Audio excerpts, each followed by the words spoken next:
लेखक श्री धनंजय सूर्यवंशीजी यांना मी विनंती करते की त्यांनी आपलं मनोगत व्यक्त करावं.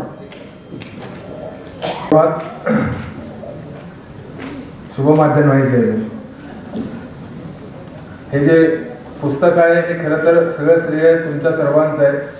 मागच्या 8 वर्षामध्ये जे आपण डिप्लोमा योग पदवीचा जो कोर्स करतोय त्यात बरेच प्रत्येक वर्षाला बदल होत गेले आणि त्याच्याबद्दल इम्प्लिमेंट करून आपण शेवटी एक पुस्तक काढलं की त्याला मार्गदर्शन खरं तर तुमचं सर्वांचं आहे.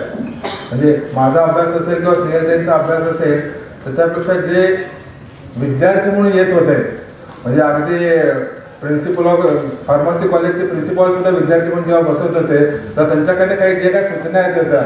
जेव्हा विद्यार्थी मोठा असतो तेव्हा आपोआपच गुरुला पण विद्यार्थी व्हावं लागतं, शिकावं लागतं. त्याच्यामुळं तुमचं हे सर्व पुस्तकाचं श्रेय तुम्हाला जातं. तेव्हा तुम्हाला सर्वांना धन्यवाद.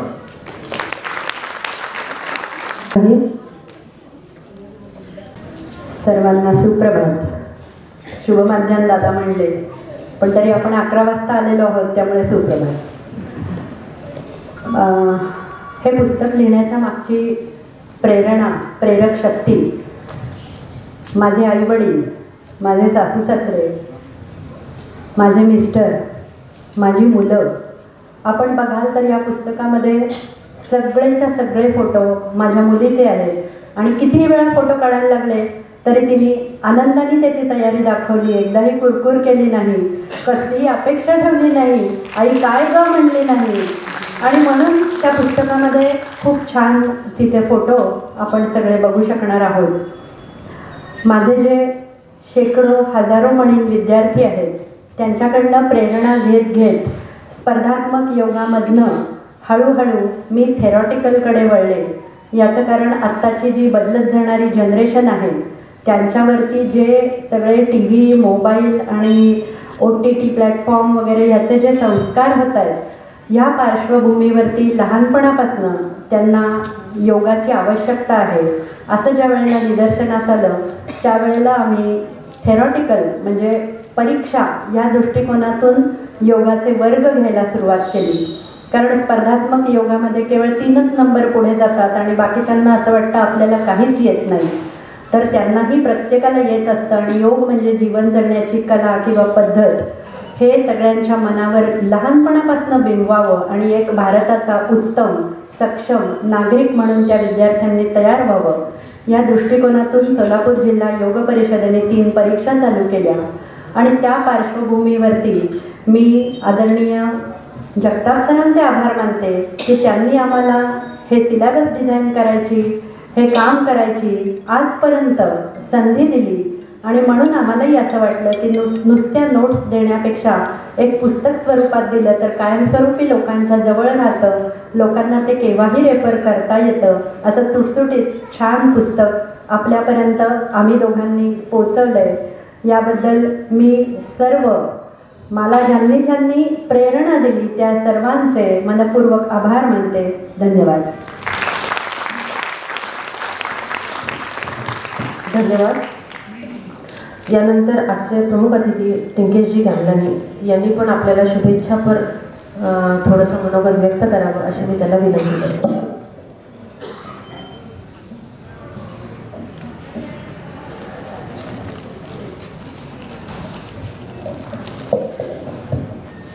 नमस्कार, शुभ प्रभात. आदरणीय उपस्थित मान्यवर, लेखक धनंजय सूर्यवंशीजी, स्नेहल पेंगशेजी, ज्येष्ठ निरूपणकार विवेक गडसासीजी आणि सर्व योग प्रेमी मित्र मैत्रिणी, आज आपल्यासमोर योग, आहार, विहार, संस्कार या पुस्तकाचे प्रकाशनानिमित्त उभा राहण्याचा मला योग भेटला आहे. ही माझ्यासाठी अत्यंत आनंदाची गोष्ट आहे. योग ही फक्त शारीरिक क्रिया नसून हे एक आत्मसंवाद आहे, जीवनशैली आहे. जसं आपण मोबाईल रिचार्ज करतो तसंच मन आणि शरीर चार्ज करण्यासाठी योग्य आहार, योग्य विचार आणि योग्य जीवनशैली आवश्यक आहे. You are what you are. whatever you eat reflects with your behavior is इंग्लिशमध्ये एक म्हण आहे. आय एम शुअर की ह्या पुस्तकातून धनंजय सूर्यवंशीजीच्या लेखनात उतरलेले हे विचार आपल्या जीवनातून परिवर्तन घडवतील याची मला खात्री आहे. म्हणूनच जास्त काही न सांगता आपले वक्ते विवेकजी गडसासी यांना ऐकण्यासाठी आपण सज्ज होऊया. हे 2 शब्द बोलून मी शुभेच्छा देतो पुढच्या कार्यक्रमाला. थँक्यू. नंतर सोलापूर विद्यापीठाचे आरोग्य अधिकारी श्री जगताप सर यांनी 2 मिनिटांमध्ये त्यांना शुभेच्छापर मनोगत व्यक्त करायचे. सरांनी ते नक्की करावं. म्हणजे त्याची क्षमा मागतो, कारण या कार्यक्रमात माझं बोलणं अपेक्षित नव्हतं, परंतु ऑकेजन असं आहे की मला बोलवल्याच काही राहत नाही, म्हणून मी त्यांना विनंती केली की 1-2 शब्दात मी शुभेच्छा देतो. आज हा पुस्तकाचा जो प्रवास आहे तो पाहता मला गेल्या 8 वर्षाचा जो प्रवास आहे आमचा सगळ्यात धनंजय दादा आणि स्नेहलताई हा सगळ्या डोळ्यासमोरून गेला. आणि पहिल्या बॅचच्या विद्यार्थ्यांपासून सतत विद्यार्थ्यांचा आम्हाला मागणी असायची की सर आम्हाला नोट्स द्या, प्रश्न उत्तर द्या, विद्यापीठातर्फे काही द्या. आणि आज धनंजय दादा आणि स्नेहलताईंच्या माध्यमातून डिप्लोमा योगाच्या विद्यार्थ्यांसाठी एक अत्यंत सुंदर असं पुस्तक जटायू प्रकाशनातर्फे तयार झाल्याचा खरोखर मला आनंद वाटतो. आणि मला वाटतं की हा लेखनाचा प्रवास जो आहे धनंजय दादा आणि स्नेहलताईंनी तिथंच न थांबवता यमे योगासाठी सुद्धा पुस्तक लिहावं. आणि नक्कीच ही सगळी पुस्तकं आहेत की विद्यापीठातर्फे ऑफिशियली विद्यापीठाच्या यमे योगाच्या सिलेबसमध्ये आपल्याला समाविष्ट कशी करता येईल याचा आम्ही नक्की प्रयत्न करू. ते आश्वासन आदरणीय कुलगुरूंच्या वतीने मी आपल्या दोघांना देतो. आपल्याला पुन्हा एकदा शुभेच्छा देतो. जटायू पब्लिकेशनचे आदरणीय विवेक गडसासी सरांना सगळ्यांना अभिवादन करतो आणि थांबतो. धन्यवाद सर. यानंतर ज्येष्ठ निरूपणकार श्री विवेकजी गडसासे ज्यांचं मार्गदर्शन आपल्याला नेहमीच सोलापूरसाठी खूप मौल्यवान असतं आणि आपण ऐकण्यासाठी नेहमीच उत्सुक असतो. सरांना मी विनंती करते की सरांनी आम्हाला मार्गदर्शन करावं. सर.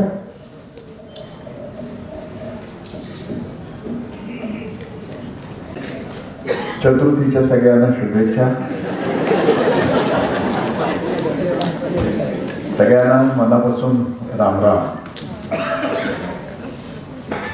अनेक गोष्टींचा आनंद माझ्या मनामध्ये आज दाटून आला आहे. एक तर जटायू अक्षर सेवा या माध्यमातून राष्ट्रीय विचारांचं जागरण करणाऱ्या सिद्धराम यांचा प्रवास माझ्या डोळ्यासमोर आहे. खेड्यातून आलेला एक मुलगा, एक साक्षेपी लेखक, एक राष्ट्रवादी विचारांचं जागल्या, एक समर्थ पत्रकार आणि आज दैनिक सकाळच्या शहर आवृत्तीचा मुख्य संपादक. ही सगळी वाटचाल पाहत असताना अनेक कारणांनी मला आनंद होतो आहे की सातत्य हे जर योगाचं एक मुख्य लक्षण मानलं, तैल धारावत निरंतरता, तर सिद्धरामने आपल्या जीवनात योग सिद्ध केला आहे. आणि त्यामुळं सिद्धराम हा सिद्ध योगी झालाय असं मला वाटतं. मी अभिनंदन करतो जटायू अक्षर सेवेच्या सगळ्या टीमचं. आतापर्यंत 17-18 पुस्तकांचं प्रकाशन झालं. यापुढेही काही मोठे संकल्प आहेत. त्या सगळ्या उपक्रमामध्ये त्यांना यश लाभो अशी माँ शारदेच्या चरणी प्रार्थना करतो. आनंदाचा हा एक पैलू जसा आहे तसंच बंधू धनंजय आणि भगिनी स्नेहलताई यांच्याही वाटचालीचा मी साक्षीदार आहे. त्यांनाही त्यांच्या प्रारंभीच्या टप्प्यापासून मी कधी जवळून कधी दुरून, कधी सहभागी होत कधी तटस्थपणाने पाहतो आहे. स्नेहलताईंचं एक चित्र माझ्या डोळ्यासमोर, त्यांचं नाव जेव्हा जेव्हा मी ऐकतो तेव्हा येतं. ते म्हणजे आमच्या ज्ञानप्रबोधी या शाळेतल्या अंगणातल्या झाडाला एक दोर बांधलेला असेल आणि त्याच्यावर सरसर सरसर चढून प्रात्यक्षिक करणाऱ्या, करून घेणाऱ्या स्नेहलताई माझ्या डोळ्यासमोर आहे. सत्तेमध्ये वंश परंपरागतता असू नये हे खरं आहे, पण चापल्यामध्ये त्यांची चंचलता, चापल्य श्रुतीने पण छान सांभाळलं आहे. या दोघींचाही मला अभिमान वाटतो, आनंद वाटतो. भारतीय संस्कृती परिचय असा एक विवेकानंद केंद्राचा उपक्रम आजही आहे. एकेकाळी फार बहारदारपणे चालत होता. त्यावेळेपासून केंद्राच्या गतिविधीशी संलग्न राहिलोय आणि त्यावेळी धनंजयला मी पाहिलंय. तेव्हापासून आता मी आल्यावर म्हणालो की त्यावेळेचा धनंजय आणि आताचे धनंजय राव अशी सगळी यात्रा मी बघतो आहे. या दोघांच्याही जीवनातल्या शुभंकर परिवर्तनाचा साक्षीदार होण्यात आणि खरोखरच योग जीवनामध्ये किती शुभंकर परिवर्तन घडवतो याचा प्रत्यक्षदर्शी म्हणून मला उभं राहण्यात आनंद झाला आहे. या दोघांचं हे पुस्तक योग आहार विहार संस्कार हे प्रकाशित करत असताना मला अत्यंत आनंद होतो आहे. आणि योगदीपच्या 3ऱ्या संस्करणाचंही विमोचन हे पण माझ्यासाठी आनंददायी आहे. बंधू धनंजय आणि भगिनी स्नेहलताई या दोघांचंही मी अभिनंदन करतो. विद्यापीठामध्ये अशा पुस्तकाची आवश्यकता कशी आहे सरांनी सांगितलं आणि हे पुस्तक अन्य विद्यापीठातही मागतायत आणि आपला अभ्यासक्रमही मागतायत हेही सांगितलं. मी धनंजयला हळूच विचारलं, योग ठीक आहे, योगक्षमाचा काही विद्यापीठ विचार करतायत की नाही करत? कारण कोणतीही विद्या की ती देणाऱ्या गुरुचं सर्व स्तरावरचं स्थैर्य असेल तर अधिक चांगली होते. पण योग शिक्षकांची एक कमजोरी असते की त्यांना अर्थयोग हा कधी जमलेला नसतो. तोही जमला पाहिजे आणि म्हणून या दोघाही योग शिक्षकांच्याकडून जे ज्ञानार्जन करता आहेत त्या सगळ्यांनी गुरुदक्षिणेचा विचार थोडा गंभीरपणाने केला पाहिजे असं मला वाटतं.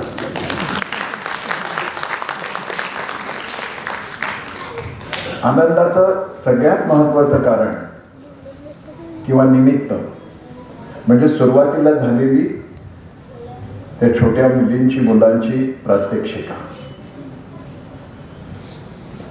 म्हणजे हाडं आहेत की नाही असं वाटावं इतकी लवचिकता या मुलांच्या जीवनात आणि त्या वयातच येते. किती सुंदर.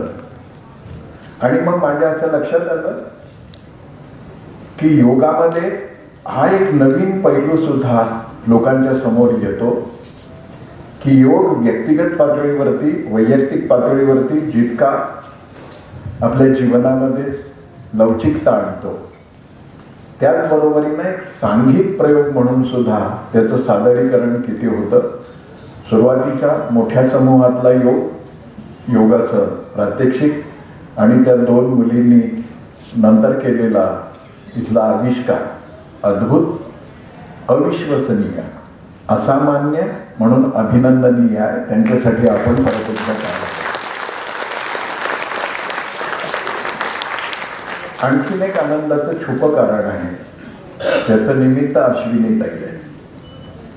या कार्यक्रम पत्रिकेत वक्त्याचा परिचय असं लिहिल्यावर माझ्या छातीत गोळा आला होता की आता ह्या माझा परिचय करून देण्यात किती वेळ घेतील अशी मला भीती वाटली. आणि सगळेजण तुम्ही मला इतकं चांगलं ओळखून आहात की नवीन परिचय ह्या काय देतील अशी भीती होती. पण त्याने एकदम आता जेवायला बसा असंच सांगून टाकलं. टिकेतजींचं आता मी पहिल्यांदाच ऐकलं. ते प्राध्यापक आहेत, ॲडव्होकेट मंजुनाथ यांनाही मी पहिल्यांदा आज जवळून भेटलो. बाकी सगळे तुम्ही वारंवार भेटणारे लोक आहात. त्या सगळ्यांची भेट होणं हा पण एक आनंदाचा विषय आहे. या सगळ्या पुस्तक प्रकाशनामध्ये मला का बोलवलं हा एक चिंतेचा प्रश्न माझ्या मनात आहे. कारण का माझ्या वृत्तीत आणि व्यवहारात इतकी लवचिकता नाही जी योगाने येणं अपेक्षित आहे. मी थोडासा उद्दंड आहे. पण बहुतेक अक्षर सेवा, जटायू अक्षर सेवाला असं वाटलं असेल की ह्या निमित्तानं जरी 4 शब्द ह्याच्या कानावर पडले तर हा बदलण्याची शक्यता आहे. पण सीताराम, अशा खोट्या आशेवर जगू नका. मी बदलण्याची शक्यता 0% आहे. काल पुस्तक मला मिळालं, त्याच्या आधी योगदीप मी वाचलं. काल पुस्तक चालत असताना थोडं उशिरा माझ्या हाती आलं. अन्य काही गतिविधी होती, त्यात वाचायला तितकासा अवसर नाही मिळाला. पण मी ते वाचलं. आमच्या संजय मालपाणींच्या प्रस्तावनेपासून लेखकांचं मनोगत आणि त्यातल्या काही महत्त्वाच्या पाठांकडे मी थोडीशी नजर फिरवली आणि माझ्या असं लक्षात आलं की मी कल्पना करत होतो त्यापेक्षा खूप व्यापक हे पुस्तक बनलं आहे. बरं, नुसतं व्यापक आहे अशातला भाग नाही, तर योगाशी संलग्न तात्विक, आचरणात्मक, सैद्धांतिक आणि परंपरेला धरून सर्व पैलूंचा अतिशय संक्षेपाने पण सामर्थ्याने याच्यामध्ये आढावा लेखक द्वयाने घेतलेला आहे. म्हणजे ज्याचा योगाशी तसा संबंध नाही किंवा योग ज्याने अंगीकारलेला नाही अशा एका लेमॅन ज्याला म्हणतो आपण, त्यांनी हे पुस्तक म्हणून वाचायला सुरुवात केली तरी योगाचा एक मोठा अवकाश, एक पट त्याच्या डोळ्यासमोर उलगडू शकतो. इतकं अप्रतिम पुस्तक झालेलं आहे. आणि या पुस्तकाला सुद्धा मोठ्या प्रमाणावर यश येईल.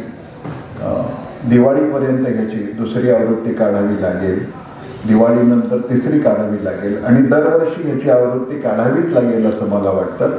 इतकं ते झालं. कारण का आत्तापर्यंत योगाविषयीची जी मी पुस्तकं वाचली, रामकृष्ण मठाने प्रकाशित केलेल्या पतंजली योगावरच्या पुस्तकापासून ते आणि नागपूरमध्ये एक मोठी संस्था आहे योगाभ्यासी मंडळ, त्या योगाभ्यासी मंडळामध्ये पूर्णपणाने नित्य 24 तास 24/7 योगाचाच विचार होतो, योगाचाच प्रचार होतो, योगाचं प्रशिक्षण होतं, योगोपचार पण होतात आणि शेकडो हजारो शिक्षक संपूर्ण विदर्भामध्ये त्या संस्थेच्या द्वारा रोज प्रातःकालीन योग प्रशिक्षण वर्ग घेत असतात.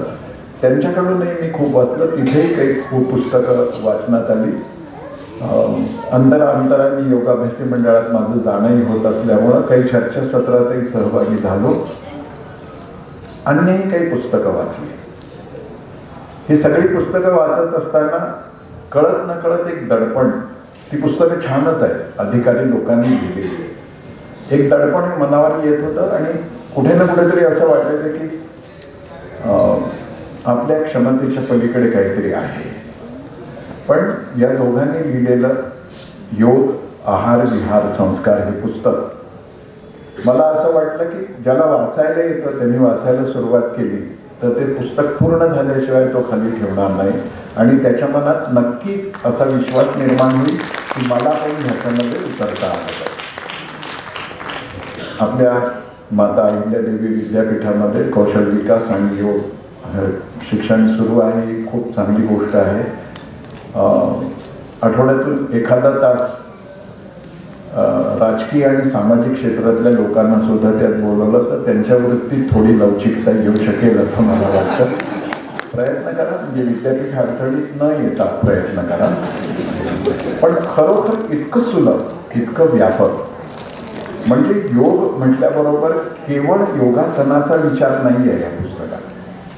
वेद उपनिषदांपासून ओंकार साधनेपर्यंत आणि जीवनाच्या निरामयतेसाठी असणाऱ्या आरोग्याच्या प्रत्येक पैलूपासून ते आहार विहारापर्यंतच्या उपयोजित अशा विचारापर्यंत सगळे पैलू ह्याच्यामध्ये घेतलेले आहेत आणि सुलभ रीतीने घेतलेले आहेत. खरं तर एखादा शिक्षक होतो आणि विद्यापीठाशी संलग्न झाला तर सोपी गोष्ट अवघड केली पाहिजे असं त्याला जणू काही UGCने आग्रह केला आहे असं वाटायला लागतं. पण ह्या दोन शिक्षकांच्या विषयी मला असं वाटतं की मी अवघड विषय अतिशय सोपा केलेला आहे. तो सोपा केलाय म्हणजे स्वस्त आहे अशातला भाग नाही, पण समजून घेताना असं वाटायला लागतं की हा छान आहे. योग असं म्हटल्याबरोबर आपल्या देशाने तर आता योगाचा सगळ्या जगभर प्रचार केलाय आणि योग दिनही जगभर साजरा होतो. आपल्या अभिमानाची गोष्ट आहे. रामदेव बाबांचे मी विशेष आभार यासाठी मानेन की त्यांनी धनाढ्य लोकांना पहाटे उठायची सवय लावली. त्यांच्या बाकी जीवनावर काय परिणाम झाला असेल माहिती नाही, पण योग सार्वत्रिक सगळ्यांच्या उत्सुकतेचा स्वागताचा विषय होतो. पण त्याच्यामध्ये एक कमजोरी आहे या अशा सर्व ठिकाणच्या स्वागतातली, की योगाला फार संकीर्ण करून टाकलं आणि शारीरिक व्यायाम प्रकारापुरतं मर्यादित केला. योग म्हटल्याबरोबर लोकांच्या डोळ्यासमोर योगासनं येतात आणि योगासनं म्हणजे आम्ही योग करायला लागलो असं वाटतं. आणि त्या योगासनामध्येही आता ह्या मुलींनी सादर केलेल्या काही आसन प्रकारापर्यंत कोणीच जाऊ शकत नाही सहजासहजी. पण मग अगदी बरोबरच ज्याला म्हणून superficial will not be good word for that, but that is what I mean to say. फार वरच्या काय म्हणून वरवरचं खूप त्यात चालतं. सूर्यनमस्कार हा थोडासा त्याच्या पुढचा भाग आहे, काही जणांनी अंगीकारला आहे. पण खूप लोकांची अशी समजूत आहे की कवायत म्हणजे योग. प्राणायामाच्या सुद्धा प्रकारामध्ये लोकांना असं वाटतं की श्वसनाशी जोडला गेलेला विचार म्हणजे प्राणायाम. सोयीच आहे असं वाटणं आणि अगदीच काही न करण्यापेक्षा इतकं करणं सुद्धा चांगलं आहे. पण हे पुस्तक वाचल्यानंतर त्या लोकांच्या लक्षात येईल की इतक्या संकीर्ण दायऱ्यामध्ये योग येत नाही आहे.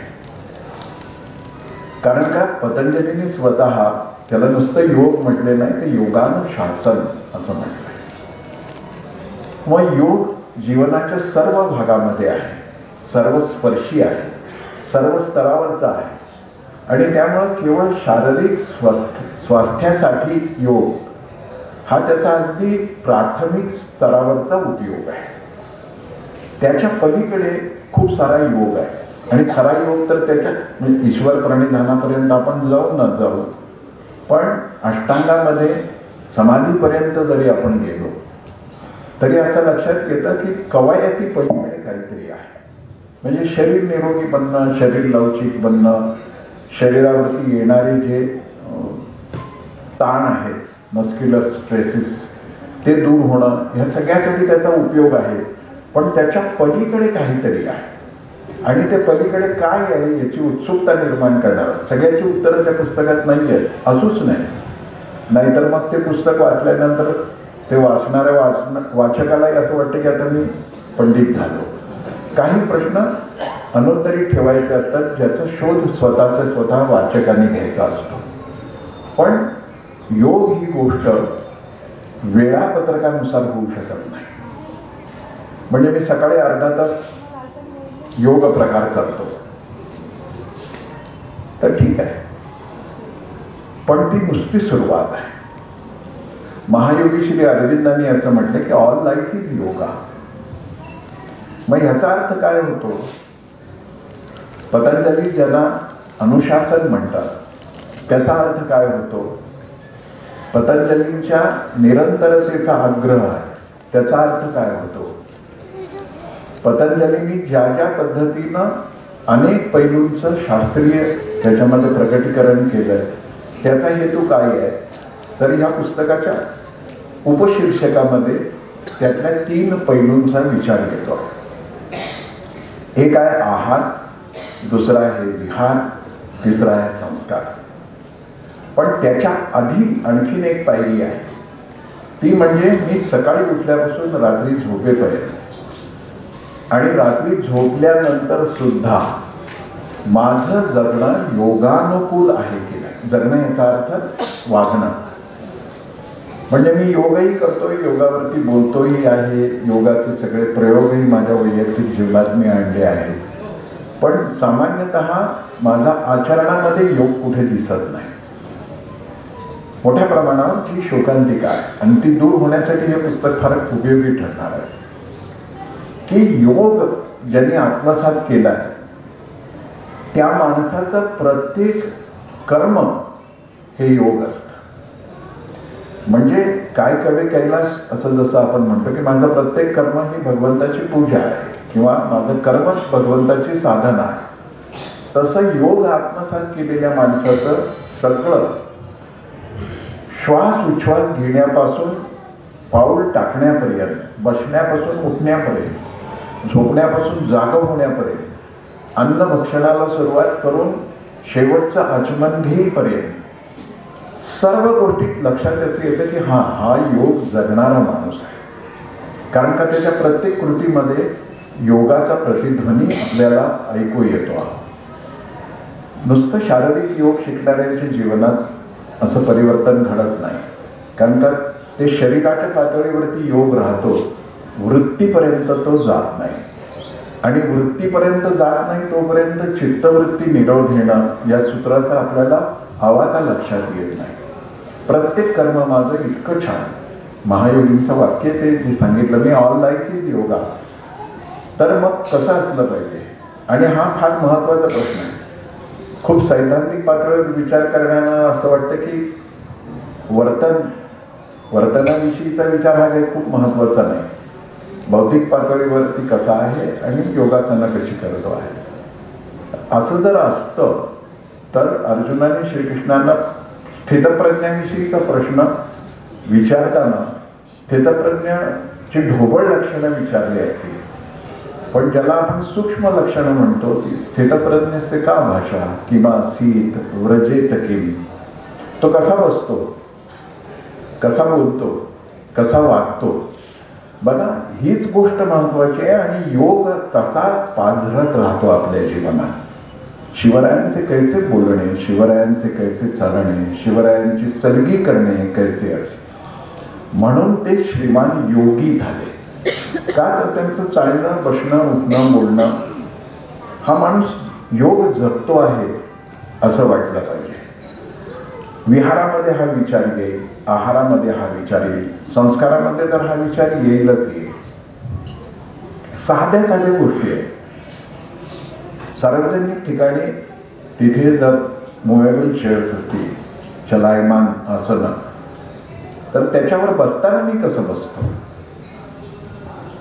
बसत असताना फरशी असेल आणि आवाज करणाऱ्या आसनं असतील तर खरकन ओढून आवाज होईल अशा पद्धतीने मी खुर्ची हलवतो आणि तसं बसतो की आवाज न होईल याची दक्षता घेतो. योग आहे हा. मी जेवायला बसल्यानंतर कसं 99% लोक जेवताना असं जेवतात जसं काही वखवलेल्या माणसासमोर पहिल्यांदाच अन्न आलंय. तर असं नाही. अन्न हे पूर्ण ब्रह्म आहे याची जाणीव ठेवून जो जेवतो त्याचं जेवण सुद्धा फार देखणं होतं. त्यामुळं मग वाढणाऱ्या व्यक्तीला सुद्धा वाढत असताना आपल्याला योगकृती करायची असं होतं, नाहीतर मग बैलापुढे आंबवण टाकल्यासारखं ती आपल्या पानात वाढत राहते. तसं न होता ते वाढणं पण समर्पण होतं आणि स्वीकारणं सुद्धा स्वाहा होतं, यज्ञ होता. हा सगळा योगाचाच विचार आहे. आणि असा व्यापक पद्धतीनं विचार करत असताना मानवी अस्तित्वाच्या तिन्ही स्तरावरच्या एका मूलभूत परिवर्तनाचा विचार योगात झालाय, जो या पुस्तकामध्ये फार अधोरेखित करून मांडला गेलेला आहे. 3 स्तरीय आपलं अस्तित्व आहे. एक शरीराच्या पातळीवर आहे, ज्याला आपण फिजिकल एक्झिस्टन्स म्हणतो, शारीरिक अस्तित्व म्हणतो. एक आहे आपल्या मानसिक पातळीवरचं अस्तित्व आणि एक आहे आपल्या बौद्धिक पातळीवरचं अस्तित्व. किंवा वेगळ्या भाषेत बोलायचं झालं तर प्राणिक अस्तित्व, शारीरिक अस्तित्व, मानसिक अस्तित्व. योग ज्यांनी आत्मसात केला त्याचं या तिन्ही अस्तित्वामध्ये परिवर्तन सुरू होतं. अनेकदा काय होतं, जेव्हा त्याला आपण केवळ व्यायाम प्रकार समजतो तेव्हा शरीर आणि मन यांनी आंशिक पातळीवरती योगाचा स्वीकार केलेला असतो. खूपदा तर मन आधी स्वीकारून टाकतं, कारण का मनाला थोडं पटकन पडतं की नाही योगासनं केली पाहिजे. अगदी योगासनापुरता विचार म्हटलं. मग सकाळी 6ला जायचं आहे, कारण का 6ला वर्ग सुरू होतो. मन उत्सुक असतं, शरीर म्हणतं बेट्या कुठे जातो इतक्या सकाळी. नाही तर धनुभाऊने आपल्याला योग निद्रा शिकवलीच आहे की नाही, तिथून सुरुवात करू. झोप काढू मग तो पण योगच आहे, झोप सुद्धा योग आहे. आणि बऱ्याच जणांच्या जीवनात झोप योगायोग आहे. काही त्या बाबतीत इतके भाग्यवान असतात की भाषण ऐकताना सुद्धा ते झोपू शकतात. आणि काही जण असे असतात की ज्यांना झोपेसाठी सुद्धा आराधना करावी लागते. पण माझं मन तयार झालं तर शरीर त्याच्या विरुद्ध बंड करतं. आणि शरीराने सहकार्य करायचं ठरवलं तर प्राणिक अस्तित्व जे आहे आपलं त्याच्यामध्ये गोंधळ सुरू होतो. मनामध्ये काही संस्कार आहेत, शरीराला घडवू तसं ते घडतं, पण प्राणामध्ये जन्मजन्मीचे संस्कार आहेत. त्यामुळे आपल्या मनातल्या वासना, विकार, इच्छा, आकांक्षा हे सगळे प्राणांमध्ये समाविष्ट झालेले आहेत. मग आपण पाठीचा कणाताठ, सहजासन, मांडी घाला, शांतपणाने पापणी मिटा. काही जणांना डोळे मिटा म्हटल्यानंतर ते इतके गच्च मिटतात की एक नवीन ताण त्यांच्या भ्रुकुटीवर, कपाळावर, शिवस्थानावरती व्हायला लागतो. पण बसा आणि आता दीर्घ श्वास करा. आत श्वास घेताना नाकपुडीला थंड स्पर्श जाणवत नाहीच, पण ते इन्स्ट्रक्शन आहेत तर ते जाणवेल. आणि असं वाटतं की आपण जिवंत आहोत तर जाणवलंच पाहिजे आपल्याला. Slowly inhale. आपल्याला वाटतं येस मला जमतं. एक्झेल. कसलाही ताण नको असं म्हणून होतं का? मग ते म्हणतात आत घेतलेला श्वास आधी नाकपुडीला जाणवतो, मग कंठामध्ये जाणवतो. मग ती सगळी चक्र आहेत ना.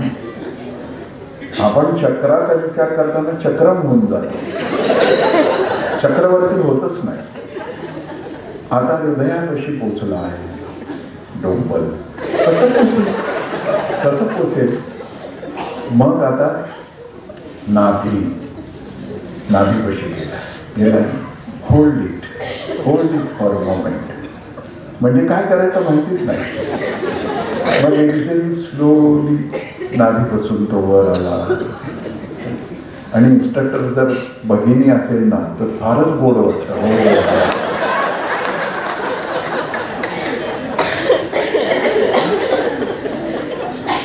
मी धनुभाऊला सांगणार आहे की आवाज थोडा गोड करण्याचा एक विरोध करा.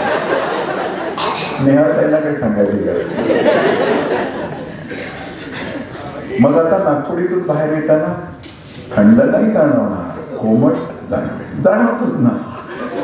उच्छ्वास कोमटच असणार. हे सगळं खरं आहे, पण हे सगळं करताना आहे ना, प्राण नावाचं एक भानगड आपल्या शरीरात आहे. आणि एक प्राण नाही आहे, पंचप्राण. ते गडबड करायला सुरुवात करतात. ते काय म्हणतात की अरे आता हा योग बी करायला लागला म्हणजे आपल्या तावडीतून सुटणार. मग जिथे आपला हात कधीच पोचू शकत नाही अशा पाठीच्या एका पर्टिक्युलर स्पॉटवर इतकं खादायला लागतं. आता हा हात कसं करू, असं कसं. आणि तिथे आयुष्यात कधी खाजलं नाही, पण ध्यानाला बसला, प्राणाला तिथे खादायला. तर हा प्राणांचा आतंकवाद. त्यामुळं मग आहार ही गोष्ट इथे आपल्या लक्षात येईल. प्राण किती गोंधळ करतात ना. आता 72व्या वर्षी मी बसलो, धनुभाऊनी सांगितलं स्थिर मन, शांत चित्त. आणि एकदम आठवलं 7वी हरिभाईच्या वर्गात ती मुलगी होती. आता कुठं असेल ती?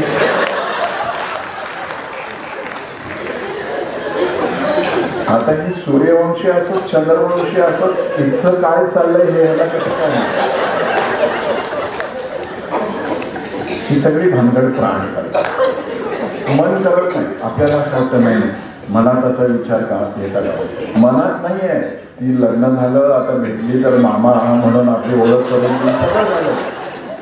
पण प्राण तिने घातलेला तो सोनचाफा वगैरे सगळं आठवीतलं, कधीच आठवलं नाही. काय आठवेल लग्न झाल्यावर अशा चांगल्या गोष्टी कोणाला आठवतील? पण प्राण हे सगळे करतात. याचा संबंध आहाराशी आहे. आणि म्हणून आहार तो सात्विक, राजस, तामस, शाकाहार की मांसाहार. हल्ली काही बोलायचं म्हणलं ना तर सामाजिक आंदोलनाला सुरुवात होते. आपण शाकाहार चांगला म्हटलं किंवा मांसाहार वाईट का? मग ही सनातन ब्रॅह्मणिकल अप्रोच आहे. चांगलं खा म्हणण्यात ब्राह्मणेतर आलं कुठे रे बाबा. पण तू मेहनतीचं काम करतात तर त्याच्या दृष्टीनं जो आहार तुला योग्य वाटतो तो घे. पण तो घेत असताना मन, प्राण, शरीर याच्यामध्ये संतुलन आहे का? योग आता पाहिलं आपण, नुसती लवचिकता नाही आहे, तर there is a beautiful balancing. Coexistence आहे पण बॅलन्सिंग पण आहे. आपण एका पायावर उभं राहायचा प्रयत्न केला की थोड्या वेळाने दुसऱ्याला संशय येतो की सकाळी सकाळ डोलायला आपण क्षणभर सुद्धा बॅलन्सिंग नाही करतात. आणि फक्त फिजिकल बॅलन्सिंग नसतं. We are physically unstable because we are mentally unstable. कारण का आम्ही त्याच्यामध्ये संतुलन आणू शकत नसतो. मग आहाराच्या वेळेला कोणताही आहार घ्या तुम्ही, शक्यतो सात्विक घ्यावा असं म्हटलं जातं आणि ते म्हणणारे लोक शहाणे आहेत आपल्यापेक्षा. पण तो आहार घेत असताना सुद्धा त्याचा अनुक्रम काय आहे? एकदम पद्मासन घालून बसा शक्य नाही. मग आधी सहजासनात बसा. मग हळूहळू एका पायावर दुसरा पाय टाकून बसायचा प्रयत्न करा. मग पद्मासन घालत.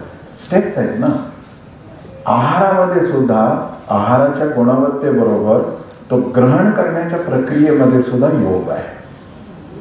म्हणून आपल्याकडे जे सांगितलं गेलेलं आहे की जेवायचं कसं, म्हणजे जेवायला बसताना मुळात मांडी घालून का बसावं, तिथपासून योग सुरू होतो.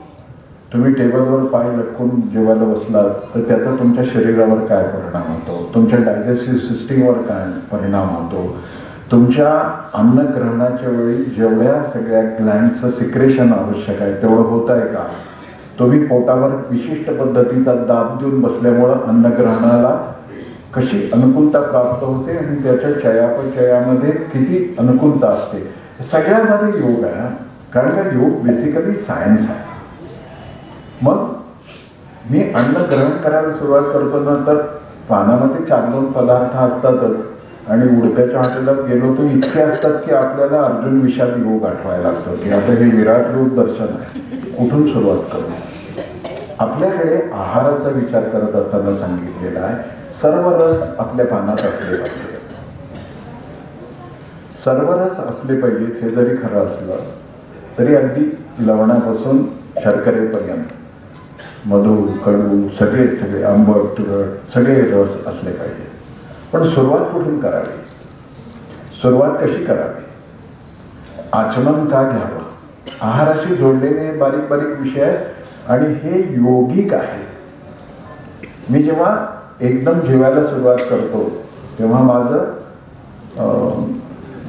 सगळा अन्नमार्ग जो आहे तो शुष्क असण्याची शक्यता असते. प्रदूषणामुळे असेल, माझ्या काही शारीरिक दौर्बल्यामुळे असेल, प्रत्येकाचं होतं तो कोरडा असतो. लेरिंग्समध्ये आपल्याला खरखरल्यासारखं होतं, असं व्हायला लागतं. मग मी जेव्हा पळीभर पाणी, चमचाभर पाणी तळहातावर घेतो आणि त्याचा आचमन घेतो, हा वर्णविशेषाचा अधिकार नाही आहे, सर्वांसाठी आहे. कारण का योग जातीच्या, धर्माच्या, पंथाच्या, संप्रदायाच्या चौकटीत मावत नाही. तो जिथे जिथे जीव आहे तिथे तिथे. खरं तर आसनाचे सगळे प्रकार आपण पशूंकडून शिकलो आहोत. तुम्ही कुठलाही एखादं श्वान उठून जेव्हा ते सक्रिय होतं तेव्हा ते किती योगाचे प्रकार करतात बघा. गाय असो, म्हैस असो, कुत्रा असो, हरिण असो, त्यांच्या सगळ्या, वाघ सिंहासारखी हिंस्र असो, त्यांच्या प्रत्येक हालचालीमध्ये एक योगासन आहे. आपण तिथूनच ते खरं तर घेतलं आहे.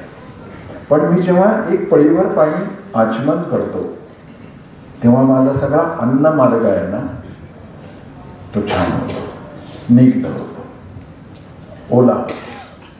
आणि मग मी जेव्हा सुरुवात करतो आहारामधलं शास्त्र असं सांगतं की पहिल्यांदा तुम्हाला मधुर रस घेतला पाहिजे, गोड खाल्लं पाहिजे. इंग्रज आपल्याकडे आले आणि त्याने आपली जीवनशैली बदलली. स्वीट डिश सगळ्यात शेवटी, म्हणजे 100% ओळखा की तुमचं चयापचय पूर्णपणाने उद्ध्वस्त होणार. कारण का जेवणानंतर आहे ना ताक घ्यावं म्हटलं आहे. त्याच्यातला जो तुरट आंबटपणा आहे तो पचनासाठी आवश्यक आहे. पण आपण शेवटी स्वीट डिश घेतो, तुमचा संपूर्ण शुगर बॅलन्स बिघडूनच जाणार आहे. परंपरेने आपल्याला योग ताटात कसा दिला तर रोजच्या नैवेद्याच्या ताटात सुद्धा एक गोड पदार्थ अगदी लहान प्रमाणात. सणवारा दिवशी तर आपण खीर ठेवतो, पुराण असेल त्या दिवशी पुरण ठेवतो, शेवयाची खीर असते, गव्हाची असते, नखुल्या असतात, जे काही असतं त्या ती खीर पहिल्यांदा खायची असते. का तर गोड पहिल्यांदा गेल्यानंतर ज्या ज्या गोष्टी उत्तेजित होण्याची आवश्यकता आहे अन्नग्रहणासाठी त्या सगळ्या व्हायला लागतात. सुरुवात कशी करावी जेवायची याच्यामध्ये पण योग आहे. आपण जेवायला सुरुवात करतो ना तो म्हणजे एकदम घास घेतो आणि घास तोंडात घालतो. बहुतेक लहान तोंडी मोठा घास असतो तो, पण असतो. आणि आमच्या दक्षिण भारतामध्ये तर ते असे टेनिसचे बॉल करून प्रत्येक घास गोल होतोच. आपल्याकडे असं म्हटलेलं आहे की पूर्णान्नापासून जेवायला सुरुवात करा. म्हणजे शिजवलेलं जे आहे ते पहिल्यांदा खावं. भात खाताना सुद्धा बखणा भरू नये. 4-4 कण त्याचे घ्यावे. 4 कण घ्या, 5 कण घ्या. उद्या नाही तर फोन करून म्हणणार काल चुकून मी 6 घेतले तर चालतं का घरसाठी. म्हणजे कुठून बोललो आपण त्यापेक्षा सिद्धेश्वर तलावात उडी टाकली असती तर बरं झालं असतं. तोच पूर्ण योग झाला असता आपल्या आयुष्यात. छोटे घास घ्यायचे, अगदी छोटा.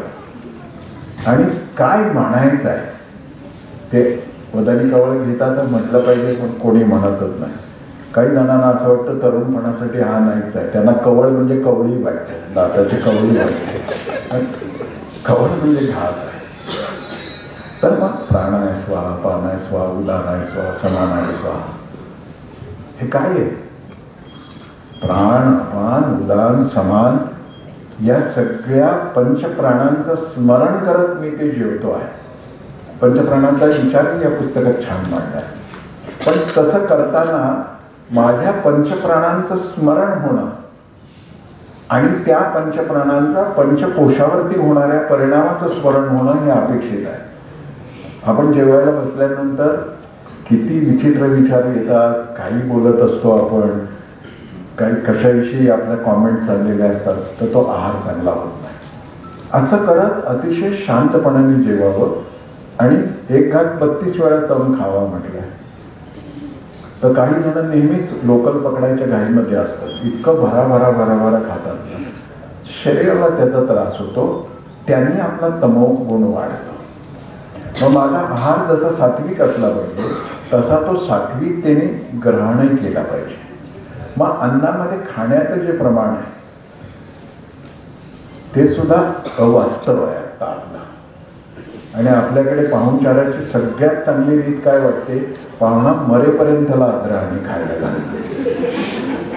इतक्याची गरज नाही आहे, म्हणजे तो खाईल तुमच्याकडे न खाईल इतकं मर्यादित त्याला दिलं पाहिजे. आणि म्हणून आपल्याकडे आणखीन एक यजमान शब्द वापरतो, सावकाश जेवा.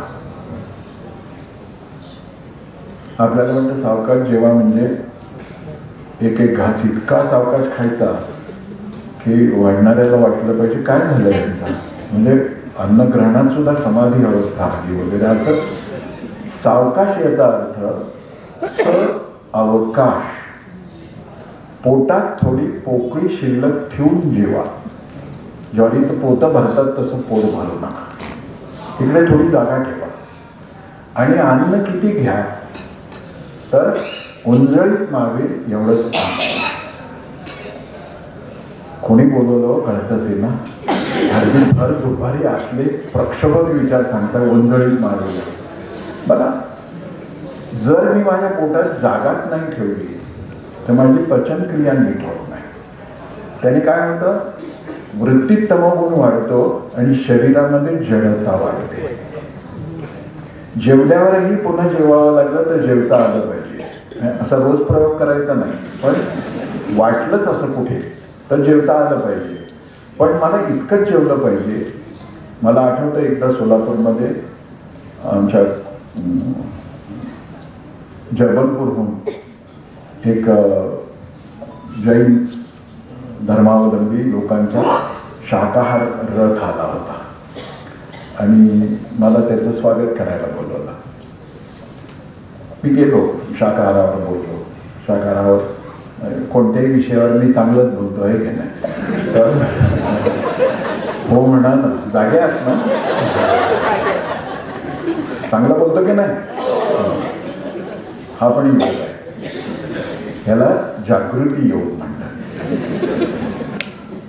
मग मी शाकाहारावर बोललो आणि तिथे जैन मुनी होते श्रेष्ठ, त्यांचं दर्शन घेतलं. मी म्हटलं की महाराजजी ठीक बोललो ना. तर ते मला म्हणाले की शाकाहाराचं महात्म्य तुम्ही खूप छान सांगितलं, पण तुम्ही सांगितलं इतका शाकाहार पण चांगला नाही आहे. तुम्ही आता ह्याला मिताहार जोडा. एवढंच खाल्लं पाहिजे की ज्यामुळं झोप नाही आली पाहिजे. मला तो आहार घेताना जसा योग आहे, त्या आहाराच्या प्रमाणाचा पण एक योग आहे. आणि हे सगळं ज्याला जमलं, म्हणजे बघा, एक साधं जेवण हा योगिक आविष्कार आहे. मग खाणं हा जर योगिक आविष्कार असेल तर बनवणं पण योगच आहे ना. रसोई ही देवघरापेक्षा मोठी असते आणि देवघरापेक्षा महत्वाची असते. तुमची माझी आजची रसोई काय आहे, चौका काय, स्वयंपाक काय आहे, इतके गलिच्छ विचार तिथे असतात. म्हणजे कट्टा वगैरे गलिच्छ असतोच, पण काल गेली होती का पार्टीला,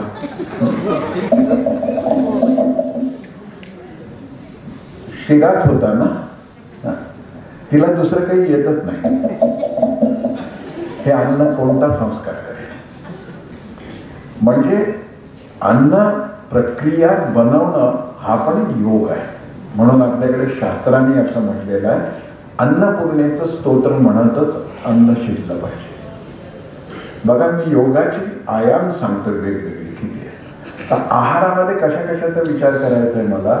एक तर तो सात्विक असला पाहिजे, सात्विक असला पाहिजे, म्हणजे नुसत्या खाण्याच्या आणि बनवण्याच्या प्रक्रियेत नाही आहे, त्याच्या पुढचा विचार सांगतो. एक संन्यासी एकाकडे जेवायला गेले, ते सावकार होते ज्यांच्याकडे जेवायला गेले, तर महात्म्याला जेवायला बोलवतातच, त्यांनी बोलवलं आणि खूप छान चांदीचे सगळे वाटी, ताट, चमचे, पेले, आणि महात्मा परत आपल्या कुटीत आले. थोड्या वेळाने ते रडायला लागले. शिष्याला बोलवलं. तो म्हणाला, काय झालं गुरुजी? ते म्हणाले की माझी ती झोळी घेऊन ये. झोळी घेऊन आले आणि झोळीत हात घातला आणि 2 चमचे त्याच्या हातात दिले चांदीचे. ते म्हणजे जाऊन त्याला परत कर आणि त्यांच्या घरी परत जेवायला जायचं नाही आपण काय. तर तो म्हणाला, झालं काय? म्हणाले, मी इतकं ईश्वर साधना करतो आहे, मी इतकं सात्विक जगतो आहे, पण त्यांच्याकडे जे अन्न ग्रहण केलं त्याचा परिणाम असा झाला की मला चमचे चोरावे वाटले. याचा अर्थ हरामीच्या पैशाने ते अन्न तयार झालं होतं. सात्विकतेचा विचार इतका विस्तारित आहे की ज्याच्याकडे 2 नंबरच्या पैशातून अन्न येत आहे, ज्याचं सगळं वैभव, ज्याचं सगळं अगत्य, ज्याचा सगळा पाहुणचार हा भ्रष्टाचारावर अवलंबून आहे, ते अन्न खाणं सुद्धा घातक आहे. म्हणून खूप सावध राहायला पाहिजे की मी कोणाकडे जेवतोय. हा नियम मला लागू नाही आहे, पण तुम्ही कोणीही बोलवू शकता मला जेवायला आणि बुद्धी वगैरे करणार असाल तर आज सुद्धा येईल, चतुर्थी मोडून सुद्धा येईल. तात्पर्य असं की आहार शुद्धतेचा विचार आपल्याकडे सनातन वैदिक हिंदू धर्मामध्ये खूप सूक्ष्म पातळीवरती केला. मग तो आहार घेणं, आहार करणं, आहार स्वीकारणं, आहाराच्या वेळी आपली मानसिकता कशी असणं. खूप पालक आहेत ना, तर आहार हा डायनिंग टेबलवर बसल्यावरती पार्लमेंटमधला 0 आवर आहे असंच वाटतं त्यांना. म्हणजे पोराच्या शिक्षणाविषयीचे सगळे उलटे सुलटे प्रश्न बाप नावाचा एक क्रूर प्राणी टेबलवरच विचारतो. अशा बापानं खरं तर देशाबाहेर हाकलला पाहिजे की डायनिंग टेबलवर, आता डायनिंग टेबल वापरतोय मी, पंक्ती, अभ्यास, आर्थिक देवाणघेवाण, होमवर्क, परीक्षा असल्या क्रूर विषयांची चर्चा करता कामा नये. कारण विचारणाऱ्याला आपण फौजदार वाटतो आणि उत्तर देणाऱ्याला असं वाटतं की आपण गुन्हेगार आहोत. त्यामुळे एक नकारात्मक वातावरण मनात तयार होतं. बरं, किती विचार केला. म्हणून पूर्वी आपल्याकडे पंक्तीत बसल्यानंतर श्लोक म्हणायचे, आर्या म्हणायच्या, ओव्या म्हणायच्या. आणि उत्तर भारतामध्ये विशेषतः बिहारच्या मैथिल प्रांतामध्ये जेव्हा लग्न सोहळ्याला मी जातो किंवा आजही खूप ठिकाणी, तर नवऱ्याकडच्यांची पंगत जेवायला बसली तर नवरीकडच्या मुली आहेत, गादी गाण गातात. गादी गाण, तर गादी ही खरं म्हणजे शिवी झाली, पण त्या गाण्यामध्ये इतकी गंमत असते की एक हलकं वातावरण तयार होतं. काही किस्से चाललेले असतात. म्हणजे राम लग्न जेव्हा झालं आणि जेवायला बसले, सगळे भाऊ, दशरथजी पण होते आणि सगळे वराळच होतं. तर या जनकपुरीतल्या पोरी काय म्हणायच्या, अयोध्येची गंमत आहे नाही, ऐकू जाईल असं.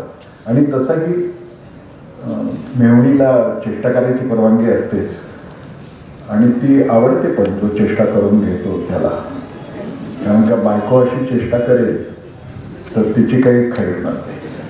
पण मेहुणीला सगळ्या मेवणा आणि मेवणी निर्बंधात अनिर्बंध असतात. तर ते म्हणालो अयोध्येची गंमतच आहे ना, मग ह्याने कान टाकू टाकले. त्यामुळे मी असं ऐकलंय की खीर खाल्ल्यावर तिथे पोरं जन्माला येतात. आता राम हसले, पण लक्ष्मण बहुधा कम्युनिस्ट असावा, त्याला राग आला. तो म्हणाला भैया काय, तो म्हणाला काय चुकीचं सांगितलं, आपण सगळे खीर खाऊनच जन्माला आलो ना. आपल्या आईने खीर खाल्ली, यज्ञातून प्रकट झालेली, आणि आपण जन्माला आलो. लक्ष्मणाला काही सहन होत नव्हतं. राम म्हणाले, हळूच तू असं म्हण की जनकपुरीत तर अजून गंमत आहे दादा, इथं खीर खायची गरज नाही, नांगरायला लागलं की पोरी जन्माला येतात. एक सकारात्मक, एक आनंदाचं वातावरण. पण म्हणून मग तारक मेहता का उलटा चष्मा बघत जीव नाही का आनंदाचं वातावरण आहे. आहार हा विषय इतका व्यापक आहे. मी फक्त त्याची तोंड ओळख करून देतोय तर इतका आहे. पूर्ण तपशील सांगायला गेलो तर आता बस त्याच्यापेक्षा डायरेक्ट आहारच द्या, प्रॅक्टिकल म्हणून असं तुम्ही म्हणाल नव्हता. विहार याचा अर्थ नुसतं विहार करणं नाही. आमचे बौद्ध भिक्खू किंवा जैन मुनी जो विहार करतात त्यात विहार नसतं. पण विहाराचा अर्थ आहे तोही तुम्ही दोघांनी फार छान सांगितलंय की दॅट इज बिहेवियर, वर्तन, आचरण. मला जर योग आत्मसात झाला असेल तर माझं आचरण तसंच होतं. म्हणजे भाषण ही जर समजा माझ्यावर आता जबाबदारी असेल तर माझं भाषण हे सुद्धा संतुलित प्राण म्हणजे ब्रीथ बॅलन्सिंग, कन्व्हिक्शन्स आणि विचारामधली अखंडता याचं आविष्करण असलं पाहिजे. मग बोलणं हा सुद्धा योग कसा आहे तर हनुमानजी जेव्हा पहिल्यांदा रामजींना भेटले वैष्णव पर्वताच्या पायथ्याला, एक 5-10 मिनिटं हनुमानजींनी रामजींना सांगितलं की मी कोण, तुम्ही कोण, थोडीसा परिचय झाला आणि मग सुग्रीवाला निरोप द्यायला हनुमानजी गेले. तर श्रीरामाने लक्ष्मणाला विचारलं कसा वाटला हा माणूस. लक्ष्मण ओके. ते म्हणाले ओके नाही, आपल्याला आता ह्याच्या पुढे संबंध ठेवायचा आहे तर एकूण तुला कसा वाटला. लक्ष्मण म्हणाला ठीक आहे, खरंच चांगला आहे. राम म्हणाले चांगला आहे एवढं नाही आहे, मला कसा वाटला. बघा 10 मिनिटाचा संवाद आहे, बोलणं आहे हनुमंताचं. हनुमंतच जास्त बोलले, राम ऐकून घेत आहे. आणि श्रीरामाने सांगितलं की लक्ष्मणा मी याचं जे काही 10 मिनिटं बोलणं ऐकलं त्यातून माझ्या असं लक्षात आलं की हा 4ही वेद परांग आहे. का वाटलं म्हणे तर शब्द, क्रम, संस्कार, वेदाची संहिता जी मी घेतली आहे किंवा ज्यांना माहिती आहे त्यांना माहिती आहे शब्दांचा एक क्रम असतो, शब्दांचा एक स्तर असतो, शब्दांचा एक संस्कार असतो. ती सगळी दीक्षा घेताना आपल्याला ते सगळं बघावं लागतं की कसा निसर्ग आहे, कसा शब्द आहे, कोणत्या अक्षरावर जोर आहे वगैरे वगैरे.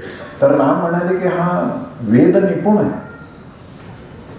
दुसरी गोष्ट म्हणाली की हा प्रामाणिक आहे. तर प्रामाणिक का आहे तर तो इतकं बरोबर बोलत नाही आहे की समोरच्याला कळूच नाही आणि इतकं हळू सावकाश बोलत नाही आहे. अध्यक्ष महाराज म्हणजे आधी अध्यक्ष जिवंत आहेत का असं बघायचं. आणि इथे जमलेल्या बंधू भगिनींनो, अरे वाढदिवसाचं भाषण आहे, तू श्रद्धांजलीच्या टोनमध्ये का सुरुवात केली. राम म्हणाले तेही नव्हतं. तिसरी गोष्ट त्याने शरीराची हालचाल इतकीच केली जितकी तो उच्चारत असलेल्या शब्दांना अनुकूल आहे.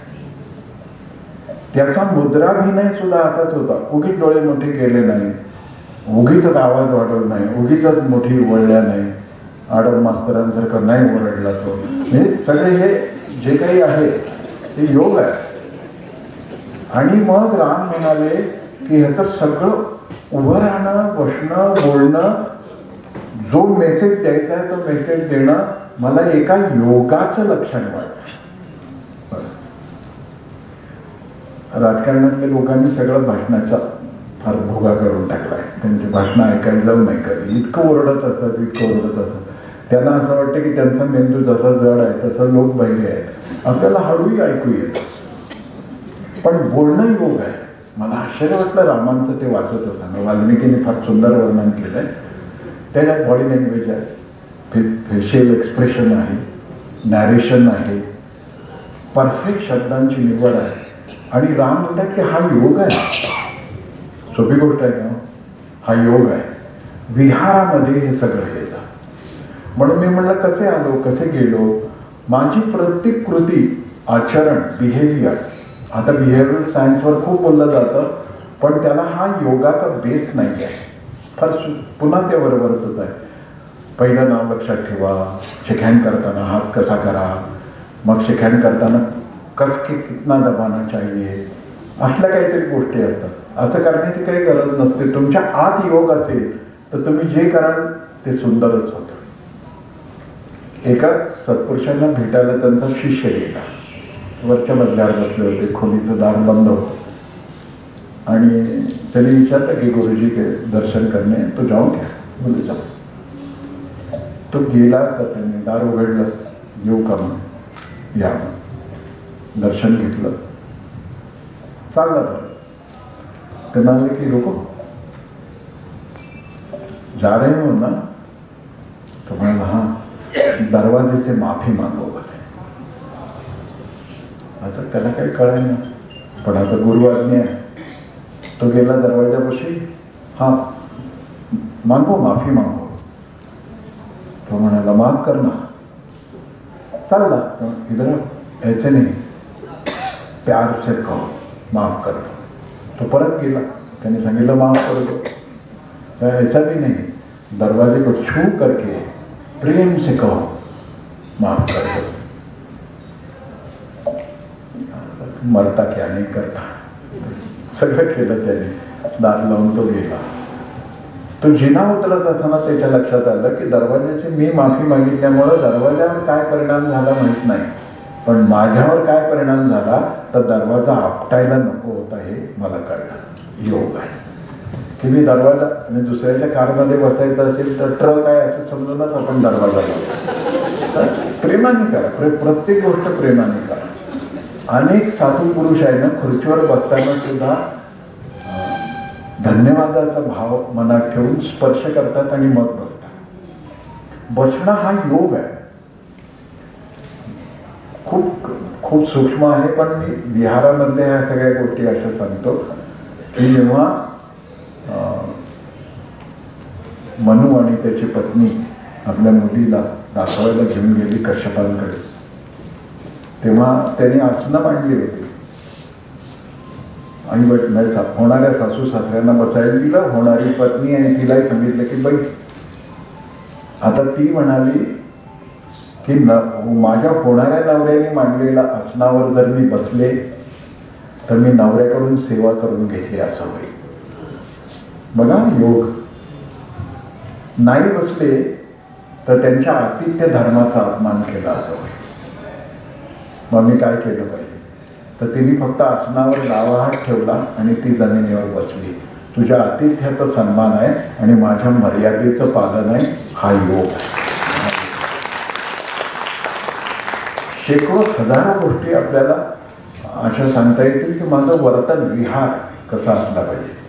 मग मी जातो कुठे, राहतो कोणाबरोबर, कोणाची संगत आहे, किती आवडते, या सगळ्याचा विचार विहारामध्ये आहे. मग असा आहार, असा विहार जर मला योगानुकूल करता आला तर मग श्री अरविंदांचं वाक्य आपल्याला पटायला लागतं की ऑल लाईफ इज योगा. मग माझ्यावरचा संस्कार सुद्धा योगानुकूलच होतो. कारण का या दोन्हीतूनच माझं जैसा अन्न वैसा मन, जैसा मन जैसा व्यवहार, आणि जसा व्यवहार तसा संस्कार. लक्षात येतच आपल्याला की नमस्कार कसा केला हा संस्काराचा भाग आहे. नमस्कारे लीनता घडे, नमस्कारे अहंता मोडे, समर्थाने सांगितलं. पण आजकाल नमस्काराची पद्धत आपण कशी काढली, बरेच जण डाव्या हातानेच नमस्कार करतात. डावा अशुभ आहे का शुभ आहे हा विषय नाही आहे. तसं डावच असतं. डाव्या विचाराचे असो किंवा कसे डावच असतं. उजव्या हाताने नमस्कार, पण शास्त्र असं सांगतं की एका हाताने नमस्कार नाही करायचा. खूप लोक रस्त्याने जाताना देवाला असं करतात, नाही पाया पडला तर तो काय गाव सोडून जातो काय, तो आहे तिकडेच आहे. तुला पाया पडायला वेळ नसेल ना तर गपचूप जा ना पुढे. तो असं करतोय मग त्यात कोणाला तरी धडकतं वगैरे सगळं. आणि सोलापूरचं असेल तर कोणाकोणाला धडकेल काय सांगताय. शास्त्राने असं सांगितलेलं आहे की नमस्कार सुद्धा असा घडला पाहिजे की नमस्कारे लीनता घडे, नमस्कारे अहंता मोडे. आता अहंता मोडली म्हणजे संस्कारच आहे, लीनता घडली म्हणजे संस्कारच आहे. आणि हा सगळा संस्कार आहार आणि विहार या दोन्हीमुळे येतो. अजून एक नवीन फॅशन आहे, वडीलधाऱ्यांच्या गुडघ्यापर्यंत हात नेतात, पोर सिनेमात करतात गुडघ्यापर्यंत. नमस्कार म्हणजे वडीलधाऱ्यांची अक्कल गुडघ्यात आहे हे सांगायचा प्रयत्न करतात. नमस्कार कसा घडला पाहिजे तर नमस्कार हा सुद्धा एक योगिक प्रकार आहे. चवड्यावरती दोन्ही पायाच्या अंगठे जवळ आणून चवड्यावरती बसलं पाहिजे, भार देऊन गुडघे टेकवले पाहिजे, दोन्ही हात पाठीमागे नेले पाहिजे, मग मस्तक भूमीवर ठेवलं पाहिजे. नमस्कार. पण असं नाही की नाही शरीराला वळवलं आहे की नाही, हे सगळं कधी घडेल माझ्यावर संस्कार कसा असेल तर. मग संस्कारामध्ये सर्व वर्तनशास्त्राचे बारकावे येतात आणि संस्कारांचा सर्वात मोठा परिणाम होतो की माझ्या मनामध्ये दोन दैवी वृत्ती निर्माण होतात, एक सेवा आणि दुसरं स्नेह, प्रेम, त्याग. सेवेमध्ये त्याग येतो, पण सेवा तेव्हाच घडते जेव्हा स्नेह असेल, प्रेम असेल, मैत्रभाव असेल. प्रेमासह केलेली सेवा ही सेवा आहे, अन्यथा नुसती सेवा ही शोषण आहे. ख्रिश्चन मिशनरी जे आपल्या वनवासी क्षेत्रात करतात ते शोषण आहे. तो देशद्रोह तर आहेच आहे, पण ते शोषण आहे. पण जेव्हा आपल्याकडे साधू संत समाजाला सेवा सांगतात तेव्हा ते काय म्हणतात की तुझ्या मनात प्रेम असू दे, मैत्री असू दे, हे माझे आहेत असं असू दे. आणि हे माझे आहेत याचा अर्थ तर तो महायोग आहे. जे जे भेटे भूत तया मानिले भगवंत. मग माझ्या तुम्ही त्याच्यात काही फरक नाही. आणि ही अल्टिमेट अवस्था आहे ज्याला तुम्ही दोघांनी आनंद अवस्था असं म्हणताय की मी एकटा नाही आहे. हा एक मोठा संस्कार आहे की माझ्या प्रत्येक वर्तनाने मी ब्रह्मांडाच्या भल्याचा विचार करतोय की नाही. ती न बोलता केलेली सेवा आहे एका सनातन अस्तित्वाची. माझं मन इतकं विकसित होतं माझ्या संस्कारांनी की ते विश्वमनाशी जोडलं जातं. माझं अस्तित्व इतकं इतकं स्वागतशील होतं की ती डिव्हाइन एनर्जी मी ती घ्यायला लागतो. माझं तर उन्नयन होतंच, अवहरण होतंच, अवतरण पण असं होतं की ज्यामुळं माझा सगळा व्यवहार सेवानुकूल व्हायला लागतो. पण त्याच्यासाठी आज स्नेह पाहिजे, आज मैत्रभाव पाहिजे. आणि म्हणून मग आज ती जर असेल तर या सगळ्याचं सूत्र तथागत भगवान बुद्धांनी काय सांगितलं की योग म्हणजे प्रज्ञेचं विकसन आहे, योग म्हणजे चारित्र्याची विशुद्धता आहे, योग म्हणजे विवेकाचं संतुलन आहे, आणि योग म्हणजे करुणा आहे. पंचशील जे तथागतांनी सांगितलं ते सगळं याला जोडूनच आहे. आणि योग म्हणजे मी मला जाणणं आणि माझ्या जाणीवेचा विकास विश्व जाणीवेपर्यंत विस्तारित करून ब्रह्मांडाला जाणणं. ह्याच्या पलीकडे कसं कोणता आनंद असतो. शेवटचा कोश तो विकसित होतो आपला आनंदमय कोश, अन्नमय कोश, प्राणमय कोश, मनोमय कोश, ज्ञानमय विज्ञानमय कोश होईलच आनंदमय कोश. आणि आनंदमय कोश विकसित होण्याचं कारण तसं आहे की स्टार्ट फ्रॉम सेल्फ आणि enlarge your self up to the cosmic level. Entire cosmos is a part of your existence and you are also part of entire divine existence. Wonderful. तीर्थंकर भगवान महावीरांनी असं म्हटलं की योग आहे मीला जाण्याची सुरुवात आणि योगाची परिणती आहे ब्रह्मांडाला जाणणं. तीर्थंकरांचं वाक्य आहे एकम जाणई सर्वम जाणे. ज्याने इथल्याला जाणलं तो सगळ्याला जाणतो. हा संस्काराचा भाग आहे. म्हणून सनातन हिंदू हा कधीही वैयक्तिक स्वार्थाने काही गोष्ट करू शकत नाही. तो विश्वकल्याणाचाच विचार करतो. कारण का मैत्री करुणा त्याच्या वृत्तीत आहे, स्नेह आत्मीयता त्याच्या वृत्तीत आहे. आणि हे माझ्या सनातन वैदिक धर्माचं व्यवच्छेदक लक्षण माझ्या जीवनात आलं म्हणजे मी योग साधला. असा योग ज्याला जमला तो महायोग आहे. त्या महायोगापर्यंत जाण्यासाठी योगासनापासून का होईना पण सुरुवात करत करत आपण ह्या दैवी आनंदाचे धनी होऊयात. आणि ते होण्यासाठी म्हणून वाटाडे कसे मिळाले? धनंजय, स्नेहा. बघा, धनंजय पूर्ण योगाचं प्रतीक आहे ना. सिद्धांती मम गात्राणीपासून आता मी युद्धाला तयार आहे असं म्हणणं हा विकास आहे. आणि या सगळ्यामध्ये भगवंताचा स्नेह आहे. त्यामुळं या दोघांच्या नावाला हे यथार्थ झालेले आहेत. आणि हे पुस्तकाचं स्वागत करताना मलाही एक योग साधला आहे असं वाटतं. मी या दोघांना खूप शुभेच्छा देतो. जटायू अक्षर सेवेच्या सगळ्या टीमकडे पुन्हा अभिनंदन करतो. आणि तुमच्या सगळ्यांच्या जीवनामध्ये आनंद निर्माण व्हावा अशी कामना करून माझ्या वाणीला विराम देतो. राम राम.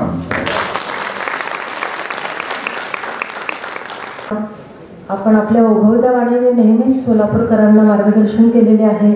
आणि सोलापूरकरही तेवढ्याच तन्मयतेने आणि मनापासून आपल्या सर्व ओघवत्या वाणीचा